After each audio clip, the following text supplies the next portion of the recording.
All right, here we go. This is the part of the series we were talking about. We're going to do a little something just to educate you on your choices. I want to introduce a really good friend of mine. I've known Shannon for over 20 years. He helped me in the beginning phases of what we brought out as gutter protection. And probably one of the worst areas, I would say, in the United States. They call our snow the Cascade Concrete. We're at the base of Mount Hood. It's about 80 inches of rain. It's considered a rainforest. And then we've got 100-foot fir trees with little tiny needles.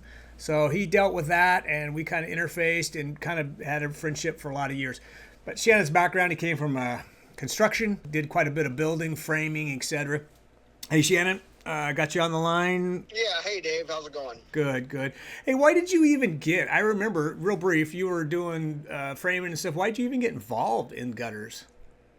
Well, I grew up in framing and then started off and created my own company doing some general contracting and just found myself always needing a gutter guy and talked to a couple different people, ended up getting a machine, and then it just kind of took a life of its own and started being my main thing and did gutters for over 25 years, 30 years. Yeah, no, I remember you had multiple crews at many times. Hey, so right now let's just go real brief. We'll do a series of these, and I know you're busy and I'm busy, but let's get some stuff out for the folks. There's three basic styles, I think, and I kind of got a format. I'm showing people some pictures. We got a 5K style, which is kind of, they call it Old Gothic in California. The 5 inch is what comes across the top. It's kind of that, the bull nose. Probably the most, actually, I think, in the United States, probably the most popular because it's just the most common. But the back of it's only 3.5 inches high on fascia. And then we have the 6, right? That's just the same thing as the 5, but just a larger version, which is 5 inch across the fascia and 6 across the front, which I think fits homes a little better. It's a little bigger. But then the one that, and we had a conversation the other day, and you kind of brought it up, and I was like, yeah, I didn't really realize that, is the fascia style. And I know that was big in California back in the day. But up here in the Northwest, we had a lot of people come up with this product. And because they don't have fascia boards on the outside, and it's measured in depth is vertically, the 6 inch goes down. It's narrower at the bottom for sure, and narrower at the top. But it's pretty. We see a lot of it. I think the biggest problem I had with it over the years was the stuff that I saw up here was on spec homes, and then they would leave that break in and kind of use it as flashing, cheated or something, and they set up really high. But you explained some things to me about how actually it moved the water better. Yeah, so on new construction, it's kind of a cut corner, I guess, and real popular new construction, not having to do the fascia boards themselves, and then you don't have to do the drip metal. So then, as you were saying, you can break the back, and then you don't have to use a drip metal on your roofing. It acts as that. The problem with that is, as you're setting that gutter with the back broken over, you basically just kind of set the gutter with the roof line. Sure. And you don't really have an option of dropping down or getting your flow right. Yeah. If the roof is doing weird stuff like, especially a lot of new construction back then was. So. Yeah, well, just slope in general. I think one of the things I saw in California was a lot of dirt rot lines because it just sets static. And then, but what happens if you pull that break out? Now you're going to slope it and you don't have a fascia. Do you have enough with those to do it without having a gap where you see through them, or do they sit a little higher in the back? Or yeah, so the K gutters, the 5 and the 6K, they're neither of those have a back break. So sometimes you'll see you can do a sub flashing and sure. Usually there's enough room to get it. The great thing about fascia gutter, I guess, is it's kind of, as you mentioned, it's got a smaller bottom, but what it does is so it kind of funnels all the water down to the bottom of the gutter, and so that kind of makes up for some of its lack of flow. Yeah, no, I could see that. Kind of like it would remind me of going hiking a river or something when you get to the narrow spots and all of a sudden the water picks up, right? Because you're sending all that mass down a smaller area. Well, that leads me to the last thing. So we kind of talked about the different styles, right? A little bit, and I again, a lot of that's preference, I think, on looking and such and movement. I get it.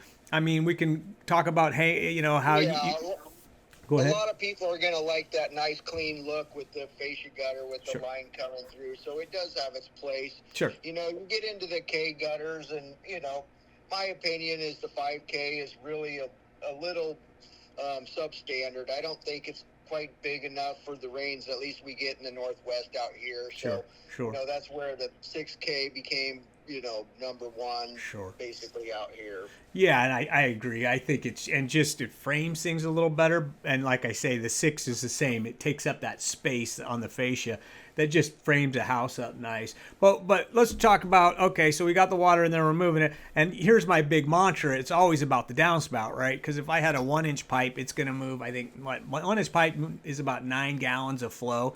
And you go 1.25 inches and you can move 16 gallons of flow. I mean, that's just through a normal pipe. It's a huge difference. So I'm always a fan of, like, the bigger the drop cup, the better. And I know that the bottom of that fascia is probably, about 2 inches, maybe a little over 2 inches. Yeah, it's about 2.5. Yeah, okay. So you still could pretty good size drop cup in there for the downspout then.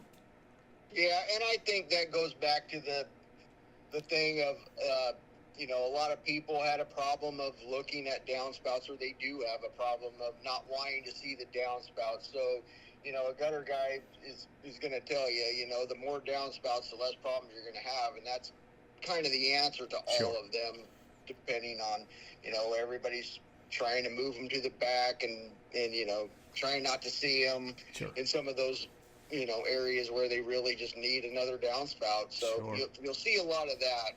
Yeah, and even in that line out here, I noticed back in the day, I mean, you don't see it so much anymore. They used to just take square cut, notch it, and, bring it so far back. It was almost 90 degrees, and put a ton of screws in these things, and they were just debris magnets. I mean, and they're leaking like sieves, and now with these preformed curves, your adapters, it seems like the downspouts, if you're willing to spend the money and do it right, they flow way better. Yeah, you're going to get a lot better flow out of those corrugated elbows. The plain squares, a lot of guys just didn't know how to cut them very good, and so they made them, like you said, almost a 90-degree angle, and then compound it with screws. Kind of another cut corner of new construction, in my opinion. Sure.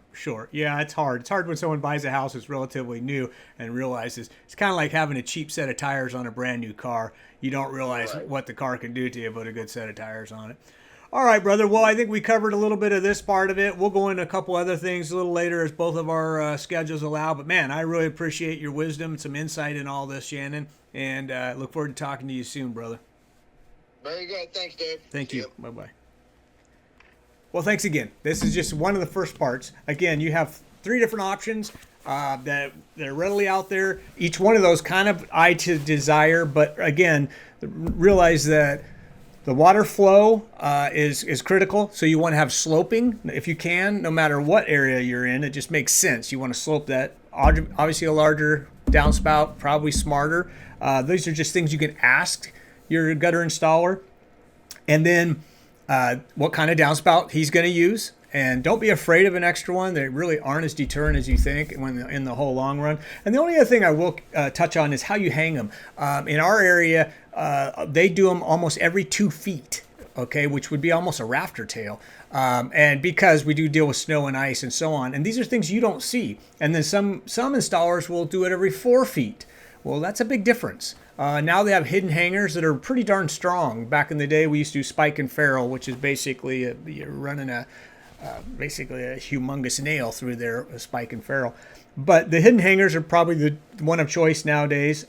But these are questions to ask. Do you run hangers every 2 feet, every 4 feet? All those are value adds. There's strength in that in the long run. And then the only thing we'll touch on the other ones is the difference between steel and aluminum. Stay tuned, and we'll talk a little bit more with Shannon and more about all things gutter. Thanks.